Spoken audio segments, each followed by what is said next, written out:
తిరుమల శ్రీవారిని Nagari TDP MLA Bhanuprakash దర్శించుకున్నారు. VIP విరామ సమయంలో కుటుంబ సభ్యులతో కలిసి స్వామివారి పాల్గొని మొక్కులు చెల్లించుకున్నారు. దర్శనానంతరం రంగనాయకుల మండపంలో వేద పండితులు వేదాశీర్వచనం అందించగా ఆలయ అధికారులు స్వామివారిని తీర్థ ప్రసాదాలు అందజేసి పట్టు వస్త్రంతో సత్కరించారు. ప్రజలంతా ఏకమై రాష్ట్రాన్ని కాపాడుకోవడానికి టీడీపీకి పట్టం కట్టారన్నారు. ప్రజలు మాపై పెద్ద బాధ్యత పెట్టారన్నారు. రాష్ట్రాన్ని అభివృద్ధి పదంలో చంద్రబాబు నడిపిస్తారని ఆకాంక్షిస్తున్నారని అన్నారు.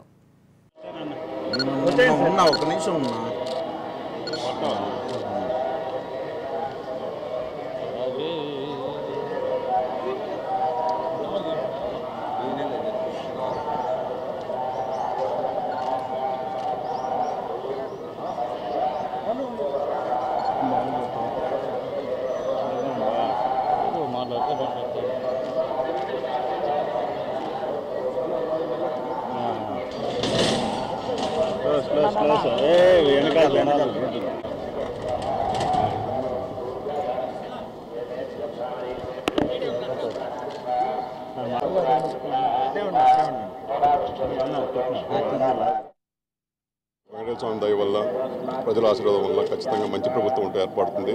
రానున్న రోజుల్లో బాబు గారు రాష్ట్రాన్ని మంచి ప్రగతిశీల రాష్ట్రంగా చేస్తారని పూర్తి విశ్వాసం మాకుంది. ఎందుకంటే మనం చూసాం, గతంలో కూడా ఆయన చేసిన చరిత్ర ఉంది.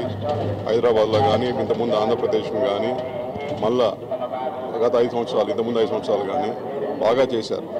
ఈయన అది మళ్ళా పునరుక్తిగా అవుతుందని భావిస్తూ ఉన్నాం. ఖచ్చితంగా మంచి రాష్ట్రం కింద తీర్చిదిద్దుతారు.